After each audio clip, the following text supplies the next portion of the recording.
As always, it's great to be along with you. It is the Gashouse Gang with Kevin Wheeler. I am Tom Ackerman. This is KMOX's live stream that also is played. Many of you watch this on replay or listen to it on replay on KMOX. We're everywhere, Tom. We're everywhere. We're all over the place, man. We're on Spotify. We're on Apple Podcasts. We're everywhere you want to be. This is our baseball discussion for you.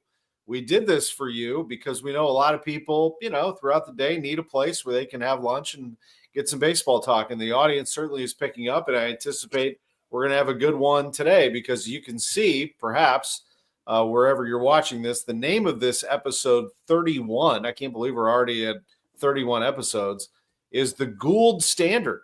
Oh. So we're straight in with clever. First guest, first pun. Very clever by our producer, Drew Young. We're going to be joined by one of the great writers in America, and that is Derrick Goold of the Post-Dispatch, who covers the Cardinals and apparently also covers the Blues, although that was his first gig when he came into town. He was covering the Blues for the Post-Dispatch. He just did that in Dallas. Did a nice job. He's the man.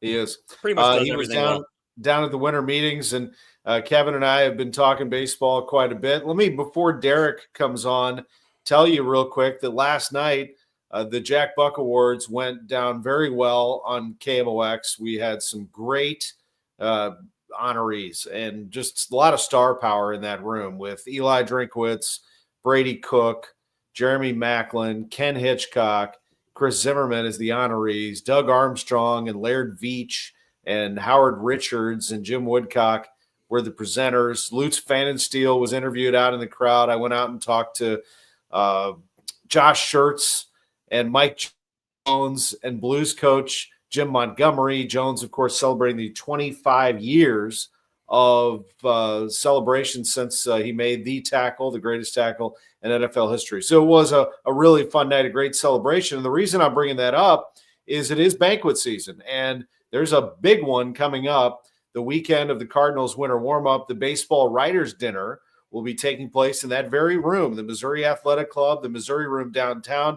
Kevin, it's one of the last remaining ones. New York is the other one. Really? And St. Louis, the Baseball Writers Association of America St. Louis chapter has been putting on the baseball writers' dinner since, Bob Bragg was writing columns, maybe even before that, covering the Cardinals.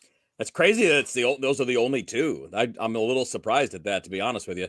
Yeah. But yeah, it's a great night because obviously, you get a lot of dignitaries there, all of the local chapter award winners, player of the year, personality of the year, those things, they're all there. So it's a pretty cool atmosphere. It's a little bit like the Buck Awards, except that it's just baseball. Yeah, exactly. They actually do occasionally honor some from other that's sports. True. It's they true. Do bring in a couple of honorees. So they got a really nice guest list, and we'll kind of let you know what that's going to look like when Derrick comes in. While we have a chance before we get into some baseball talk, because I don't want to steal Derrick's thunder at all, but who you got this weekend? Let me give you your games. You got Indiana at Notre Dame, which has everybody watching on Friday night. You've got the Saturday games, Clemson, Texas, Penn State, SMU, Ohio State, Tennessee. Who you got in the first round? Well, I told you already. I've got your guys. Whether you want to go betting purposes or not doesn't matter to me, because what I'm looking at is, I think, straight up win. I think they're going to win this game. I don't think it's like a long shot or anything, by the way, not a shot at Notre Dame or anything like that.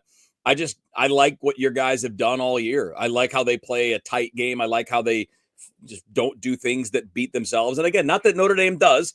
I just, when you add it all up, to me, there is an emotional side to college football, and to all sports. I mean, let's be honest, to all sports, but more so in college football. And I think that they have a little bit of a grudge. I think they have a coach with an edge, and I've not always liked what Freeman does in big games in terms of game management since he's been the head coach at Notre Dame. They're very talented. Notre Dame is excellent. They can easily win this game. But I'm gonna give the coaching edge to Cignetti, so I'm gonna pick your guys. If you want to take the 7, take the 7. I'm calling for the straight up upset. You're talking. You got Indiana money line. Yeah, I mean, no worries, man. I that's where I'm going. I'm not gonna hold back. I really do believe it. I'm not just like being nice to you. I really do think you would tell it to me. And look, if you said it was Notre Dame, you wouldn't hesitate. You would tell me Notre Dame. No, I agree with you. I think that Indiana is going to win the football game. I think that they are loose right now. Everything that I hear from my guys on the inside, very loose, very excited, very well coached, very present. So they're really enjoying the moment, and they think they can drive up there and beat them. And they're in a great situation where they don't have to go very far. They have the shortest trip to a playoff game. And I like all the home teams on Saturday, although I'm very curious about SMU. I think they could surprise, but I like all the home teams. Yeah, I've been underestimating Penn State all year, so I'm not going to keep doing that. I thought all year that they were overrated, but they're here and they're in good position. I think Texas is a pretty solid pick over Clemson. Clemson's mostly been underwhelming. And then Ohio State, Tennessee, flip a coin. And if I'm flipping the coin, I'm going to be like you. I'm going to land on the side of the home team there. So we see things the same way. And obviously, we can get into more college football later in the week. We got our guest waiting.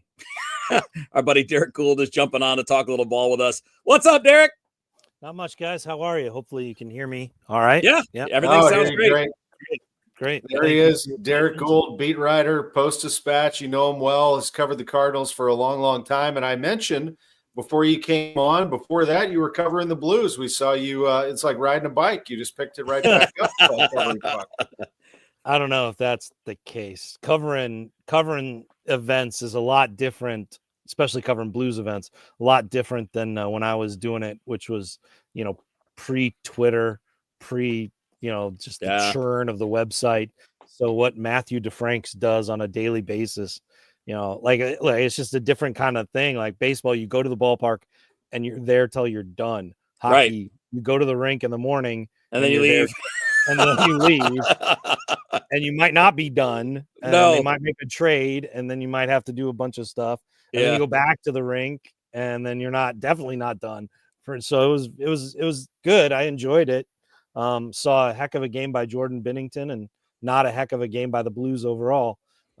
But yeah, it's nice to stretch those muscles every so often. Yeah, absolutely. And Derrick, you ended up covering a trade in Dallas after all. Cam Fowler gets acquired by the Blues. You didn't expect the Cardinals to make a trade in Dallas, did you? No, I did not. I didn't. You never quite know if some team's going to go over the top, like say Boston did, right, to get the Crochet. You just don't know if the winter meetings creates like this hothouse of anxiety or urgency for one team that just says, all right, forget it, we're going to do it. And then I guess there was that potential, like a team that is trying to sign Alex Bregman could have a meeting with Scott Boras and go, enough, we're just done with this. And then call up the Cardinals and say, we're ready to go. That could have happened. I didn't expect it to. I expected it to draw out a little bit more. We're still here waiting for Bregman to sign, and really that's a big part of this is where the Cardinals go. And we're still waiting for a few of the starters to sign, or at least not sign, and teams shift to maybe looking for some more deals that they could make with the Cardinals for starting pitching. So on that front, Derrick, I mean, we're only gonna, we joke about this all the time offline. Like, we're not gonna ask you to guess. We do that. We're the ones that do the guessing and the speculating. But are you hearing much about what might be happening when it comes to the starting pitching market in the Cardinals? Because one of the things we want to kick around as we go is my minor worry. It's not a fear at this point because it's too early. But my minor worry is that they get caught in between. And in between, making a couple of smart sales versus staying a little bit more competitive. And I think the in between is kind of a bad place to be. And I'm not saying tear it down. I am not a tear it down guy. You've got the number 5 pick in this coming draft. You had the number 7 pick last year, and you didn't have to do any selling to get it. You didn't have to tear the thing down. So that's not kind of my point. But do you worry about that at all? Or do you think that based on what you're hearing and people you're talking to, that things are still outside of Arenado, things are still going to happen? Yeah, I don't know that things are definitely going to happen. I know that they'll listen. It's a matter of what offers they get. I think, one of the maybe the decision that will answer your question is Eric Fetty, right? Right. Like Eric Fetty has a lot of appeal in this market. 1 year remaining on his deal. Definitely pitches beyond his deal. Lots of value in that deal. You get him for a full year. He goes out, has a great year. You know, the likelihood of him getting a big deal and you getting a qualifying pick or a comp pick, excuse me, with a qualifying offer, you know, that's there, right? Like, say he has to have a really good year, but one where you'd want to make that $20 million commitment and hope that he signs a multi-year deal elsewhere, right? Okay. So I could see how all that would come into play, and, you know, he'd be very appealing for teams. The question for the Cardinals is sort of like having their cake and eating it too, right? Do they want to see where this team takes them as they lower expectations, lower the average age, and lower the payroll? And does that lower them in the standings, or maybe not with the way the division is going? And we could discuss that if it's really substantively changed all that much with the, and I guess, introduction of Kyle Tucker and exit of Devin Williams. But, you know, when you have to kind of look at, okay, do they want to give this roster a chance and then have as a backup plan the heightened sort of offers and heightened price you can command at the trade deadline for a Fetty, for a Helsley, or for other guys then too. You know, do they want to try to do that? It makes sense with Helsley. I'm eager to see if Mats or Fetty get kind of the traction that would get an offer that the Cardinals would be like, okay, yeah, we like that youth and we want that depth. And then we can pivot to spending that same money on a free agent starter that's still out there. This is the Gashouse Gang from KMOX with Kevin Wheeler and Derrick Goold, our special guest from the Post-Dispatch, STLtoday.com. I'm Tom Ackerman. We're sponsored by Saliga Heating and Cooling, an American Standard heating and air conditioning dealer. Derrick, what are the Cardinals trying to do when it comes to, you know, we all know that in sports it can be copycat league after league. I think for years people envied the Cardinals and the machine of bringing these players up and watching them thrive. That is not happening anymore, but it is happening around baseball. So they're bringing in people from other organizations. I think we're going to hear more and more start to come in, but right there in their own division. I mean, the Milwaukee Brewers do it as well as anybody. Jackson Chourio made his MLB debut last year on opening day. Yeah. And here he is, one of the stars of the game. I mean, isn't that really what they're trying to pattern themselves after? Yeah, and there's a lot to that. I think it's really interesting, like the Jackson Chourio comparison, the Brewers comparison, and the Cardinals. I actually talked to, the Adam McCalvey, who covers the Brewers for MLB.com, a little bit about this. Is why did they stick with Jackson for so long when he was struggling off the top? Well, he got to play about 50 games where he was really struggling, and we saw that, Jordan Walker did not get that many games and then was back in AAA.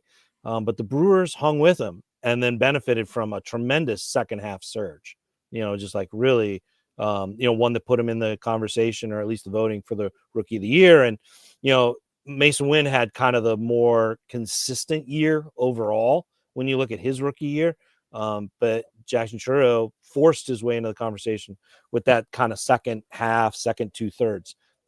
And Adam McCalvey told me that had they had an alternative, because they had some injuries, had they had an alternative, they might have optioned him out, but they didn't. So they were able to stick with him.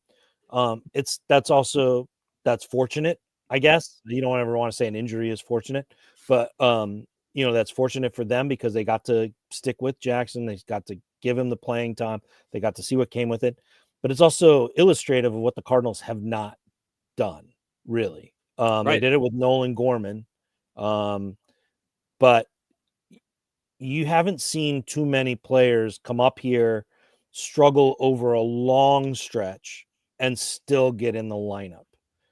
That is not, the Cardinals, they've got a lot of pressure to win, and they got a lot of depth pushing at that pressure in different ways.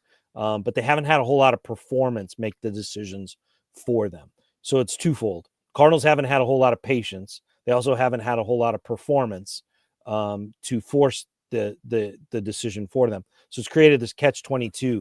where they've been impatient with prospects. And, this is very clear. We can list them all, like name a prospect that has thrived elsewhere. And we can talk about why they didn't get the longest look in the Cardinals. And some of that's circumstance, some of that who was playing ahead of them. Some of that's injury. Lane Thomas, for example. Dylan Carlson would be another one, but he hasn't thrived yet elsewhere. We'll see if that happens. But all that stuff, there's just been reasons why they haven't had that long look or that patience that the Brewers have been afforded. And I think that's caught up with them. And they eventually agreed with it. It's something that I know I've had that conversation with them over the last couple of years, is why didn't these guys get this long runway? And all of a sudden you hear that phrase being used by the Cardinals. We're going to give these guys a long runway. And it's like, all right, well, you see it work elsewhere, and we'll see if it finds out. But I do remember getting some, like, when I use that phrase, I do remember getting some, furrowed eyebrows, like, how dare you? But there is something to it, like Randy Arozarena never really got that quote unquote long runway with the Cardinals. He got no runway. They gave him no shot. Yeah. He never got in the lineup. No, he did not. I mean, we made a song about it on my show. You did. Randy it was Day, up to day. I think it's. I honestly think that was your best song. It was. It's my only song, but whatever. Oh, and we know that's not your only song. We didn't even make it. The listener sent that in, which was awesome. But it's kind of that point. Now, how much, Derek, though, to me, there's another part of this is I think part of their failing of younger players, because I do think they failed a lot of those guys, I think they did in part, but based on what you're talking about with giving them runway and letting them play through it, because they've been so bad in April the last 2 years. It's easy when you're Milwaukee, if you're 17-8, to keep running the rookie out there who's struggling. But when you're 8 games under 500 2 years in a row in the month of April, and you sell yourself as a contender, you don't even let it have a chance, because your other mistakes, your pitching imploding in 2023 and your 2 stars not hitting last year, those actually have been part of what's restricted either the willingness or the ability to stick with young guys. And it's still a mistake. You're still, the point you're making is still right. You have to have the courage of your convictions. And if you think a guy's good, you got to let him play through it. But I do think that other failings have led to struggles for younger players and getting yanked in and out of the lineup. How many times, you guys, the 3 of us, how many times did we talk about this with Colton Wong in his early days? Well, he got getting yanked around and sent down and moved to center field, and then just play him. And once they started playing him, he was fine. Let me ask you. He got sent down specifically for the offensive struggles elsewhere. Right. No, I mean, he got sent down that one time because he was on the bench and because Mark Ellis was playing. And there was just because Matheny gravitated toward the veteran second baseman to put in a lineup that was struggling. And Mozeliak said, I'm not going to have a prospect sitting there gathering rust. And it was like, wait, Colton did nothing. He did nothing. No part of that was Colton doing something wrong except for not carrying an offense that he never was supposed to carry. Right. I love the Mark Ellis recall, by the way. That's a name I hadn't thought of in a while. What about let's go back to Carlson for a minute. So Carlson went from John Mozeliak going on KMOX one Sunday and saying, you can trade for Dylan if you're willing to pry him from my cold, dead hands. To and we were like, oh, alrighty then. To Carlson, Carlson playing sparingly to the point where when he was traded, it kind of was met with a shrug from everybody. I seem to recall in an interview that he did after a walk-off winner for the Rays late in the year. Trisha Whitaker, I'm pretty sure, did it on TV for the Rays on Bally. And he said something along the lines of, I just thank this team very much for putting their trust in me that I could get the job done. And I listened to it. That was clearly something that hit him hard. For each of you, what do you think happened with Carlson? And did he get enough? I mean, he played for a while with the team. Did he get enough opportunity to show what he can do? And it was already referred to by Derek that, so far he's not one of those, let him get away kind of players. I mean, I think, with him, injuries came at really inopportune times. You think of 2 of the longest. He had a really strong rookie year.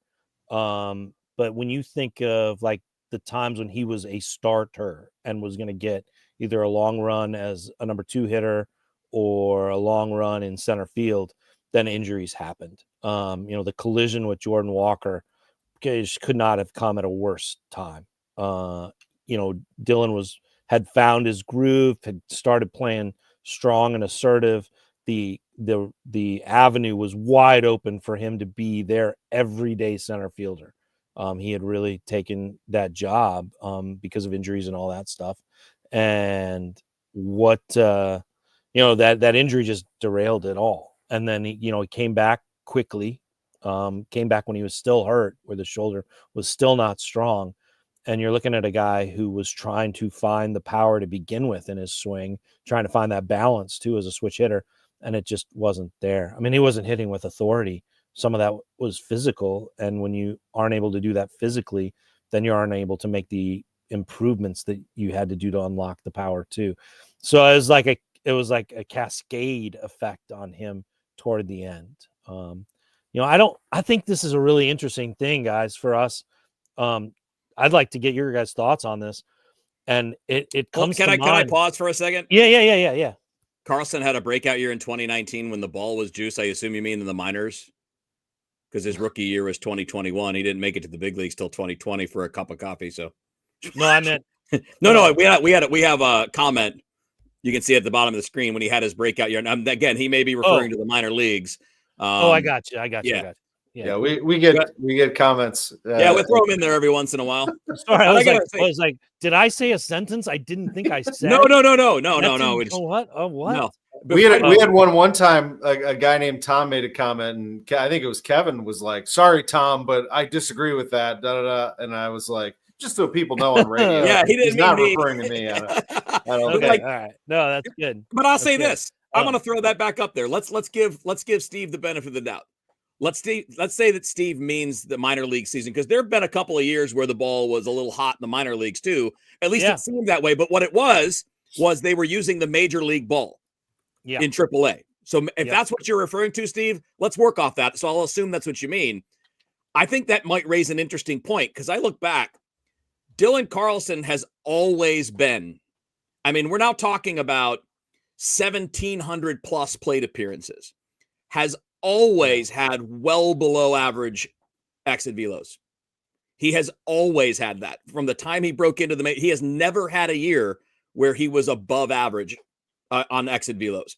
And my criticisms would be a couple things. One, that might have been the case all along, but in the minors you get away with it because he has a good eye. One thing he's really good at is knowing the strike zone and not chasing. That can benefit you in the minors and against lesser pitching. Worked against him in the majors. But when he gets to the majors, he doesn't have the bat speed to make up for mistakes or for maybe getting behind in counts or for whatever. Right. And it never improved. And that to me is the real question and criticism.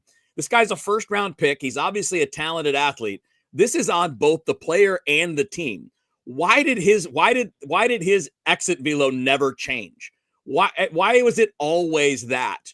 Was there, I mean, you don't go to Driveline, you don't have a program in place to build bat speed, to work on driving the ball more, to do all, I'm saying none of it worked.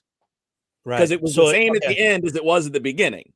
So is that a rhetorical, or do you want the answer to it? No, I'm just saying, I'm kind of using that as the example of what we're talking about is a lot of these guys just aren't making big improvements, or they show up with a reputation that exceeds what the performance will be after that. Totally agree. Okay, so quick thing. One of the things about 2019, just because it was brought up, that was at Springfield. Springfield's a good place to hit. It's also a breakout offensive play. Yeah. Like whenever you think of after you get out of like Florida State League, right. You get out of the Florida State League, you get out of Roger Dean Stadium, you get to the Texas League, where it used to be very claustrophobic. You would play a lot of the teams a lot of the time, so you get very comfortable against pitchers. You're very comfortable in that ballpark. It's a place where breakouts happen. You can long list of it. You got Matt Adams, Oscar Tavares, Colby Rasmus, most recently Thomas Sajaci, Jimmy Crooks. Look at the offensive breakouts that just happen in Springfield. So that also happened for Dylan. I would argue that Dylan hitting 18 home runs as a rookie in the majors in 2021. That's a breakout season. That's the one that you go, oh, wait, 18. I mean, because look, that's pretty standout. So But to answer your question specifically, because it does meld into the one that I would really like to get your guys' opinion on, because one of the best examples the Cardinals have had is now back with them, is, Dylan just didn't put on size. Like, that was part of it. He just could not maintain the frame that the Cardinals projected him and he aimed to have, and all the work he did to put on, muscle to that frame and athleticism. Just, it didn't happen. He had a really hard time maintaining mass, and to get the better bat speed, to get that strength, to get all the things that you're talking about, Kevin Wheeler. That's what he was doing. And I just said your full name because it's right there underneath your face here. But here's my question for you. All right, because it relates to this, is they need to amplify. That's what you're talking about. They need to amplify players. They need to take players and amplify them. It's not about who's gone. It's about who they kept and why they plateaued. Right. Don't plateau, amplify. Right. Can you guys think of we can do outfielders, because I think Mason Wynn is the answer on the infield. But can you think of an outfielder who has come up to the Cardinals and forced his way into being a regular in the lineup? Because one of the more best examples that they had of doing this, despite them constantly, almost annually, saying that somebody was going to play ahead of him, John Jay did this every year. Every year in spring, he was competing for a spot, or they had a preference. Yeah, the U. There you go. He wasn't at the winter meetings because he was in class at the U. I'm not even kidding. He had to finish up his finals. I know. So the Cardinals' new coach, every year, I remember it like clockwork. Every spring, you guys both remember this too. All right, here's the competition for center fielder. Here's the guy who is going to be the everyday center fielder. And long about August, it's John Jay again. He's just outperforming guys. I wonder who the last guy to really do that was. Go Canes. Is that like a lunch request? Can be. And a good one. Gashouse Gang on KMOX with Kevin Wheeler and our guest, Derrick Goold. I'm Tom Ackerman. Derrick, to answer your question, a name that popped into my head right away who sort of jumped into the scene and was like untouchable at the time was Lars Nootbaar. Right. The problem is that Nootbaar, who was like this freak athlete who was making incredible plays in the field and hitting home runs and a big smile, and people were having some fun. The problem, of course, became being injury prone. And that is a skill in baseball, is finding a way to stay on the field and finding a way to manage your body. And so that's a player right there that I think the path is still open for him to do great things. I don't know if he's going to be an all-star, but if he's healthy, he could be a contributor for this team. Somebody has to be in that outfield. I mean, of course, everyone's hoping that it's Walker, but I still put Nootbaar in the category of, if he could be healthy, if he could play a full season, what could he be? He gets on base. That's a big positive for him. Yeah, Jordan Walker might be the example of if their development is going in the right direction. Right. Lars Nootbaar might be the example of if their offense and their team is going in the right direction. If that makes sense. A left-handed bat that can do like he did. But Lars hasn't really had a stretch of more than 50 games because of injury. And the one time that he did, he was exceptional. Yep. So you're right, but he's got to be on the field. And he's the guy that is probably an example of what we're talking about. The guy that's put in all the time, gone into the hitting lab in the offseason, went into the weight room and got bigger and stronger, added extra to be like that's what you need to be. Now, that's why I say some of it's on development is on two parties. Some of it's on the team and some of it's on the player. The player has to want to do the work, and the team has to have the ability to. No, I'm not questioning that.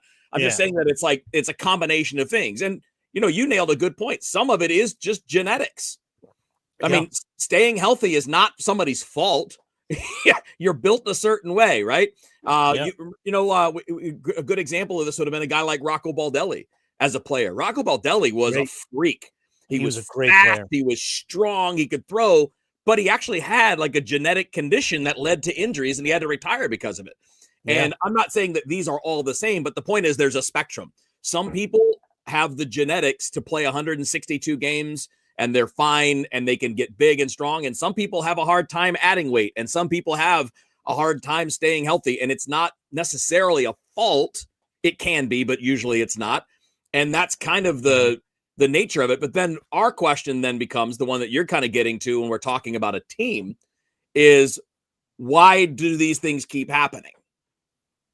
Right? Because we've cycled this outfield through how many times in the last 5, 6, 7 years? Mm-hmm. Why are they continuously getting into these situations? I don't know. I don't know that there's a good answer. Maybe it's nothing. Maybe there's no connecting tissue there. Maybe it's just luck of the draw, and sometimes crap happens to you. But that's certainly a thing that you've got to solve. And the guy to get it solved with, you nailed it, is Jordan Walker, because he doesn't have to get stronger. He doesn't have to add bat speed. He doesn't have to do anything physical, like in terms of changing his body or anything like that. He just needs to play. He needs to make some minor refinements, and a lot of that comes with playing. You can't do those things just in the minor leagues. And I also think the team failed him a little bit by not putting him in the outfield from the day he was drafted. I understand, keep him comfortable as a third baseman while he learns how to hit, but you also put him in a position where he arrived in the major leagues having never played a position that he's going to play every day, under pressure in front of 40,000 fans. And I think that may have also played into, when your brain gets tied up, it can play into your entire game. Don't be so quick to forgive that, Kevin, because it was 2020 and they were at the alt site where the games didn't count. Yeah. There was a laboratory galore. And for him not to have seen outfield in that setting is. I don't forgive it. In fact, I think it's unforgivable that you had Nolan Arenado and Nolan Gorman, and Walker was never going to play third base in the big leagues. He was never going to. Scouts were saying that before he was a Cardinal. They were saying that in the lead up to the draft. Drafted. Yes, and that's one of the reasons he was available to the Cardinals. If he had been an adequate third baseman, he would have been a top 10 pick, and you would have never had a chance at him. The defensive questions were part of why he was where he was in the first round.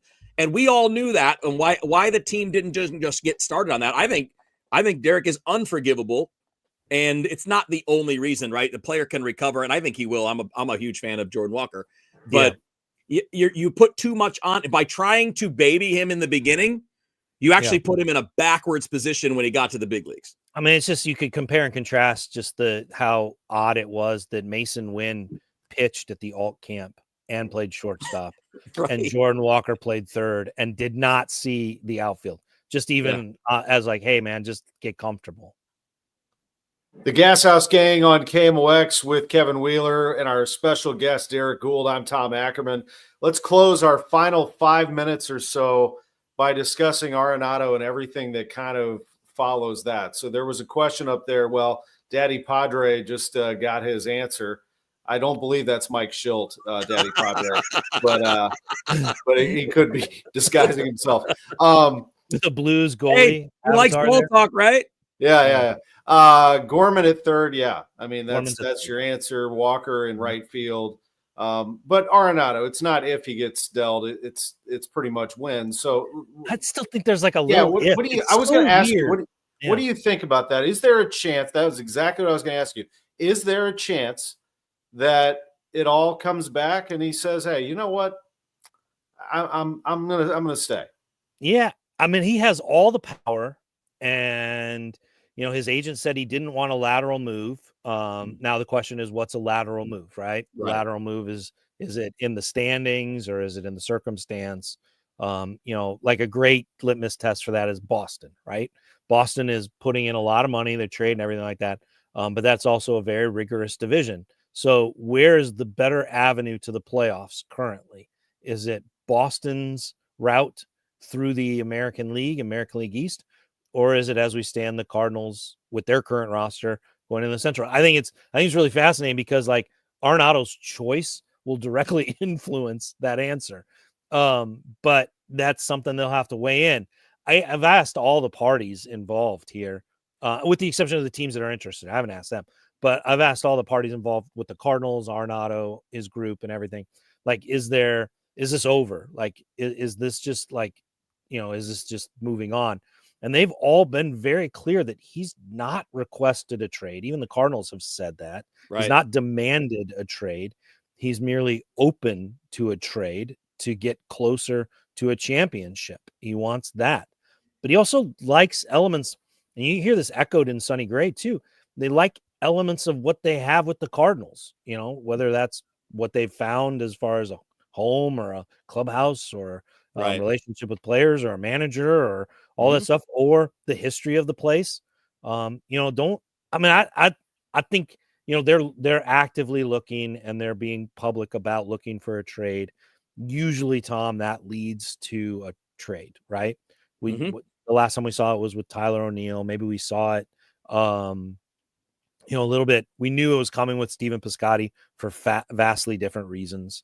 But this one feels a little bit different. And when I've asked them, like, is there a scenario where Arenado's in Jupiter with the team, and no one says no, they don't like rule that out.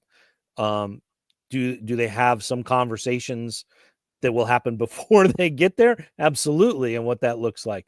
But, Arenado has committed twice to the Cardinals when he had a chance to get out. A third time he sought specifically a trade to them. This will be a fourth time where he gets to say, I want to go because I can get to a better spot. I can get to a more appealing spot. I can move up in the standings. But if he says no, man, like, Cardinal fans love their guys who commit to St. Louis. What does a 4-time commitment claim say about a player? Yeah, I mean, I know we only have like 2 minutes or whatever, but I want to do this fast. Sure.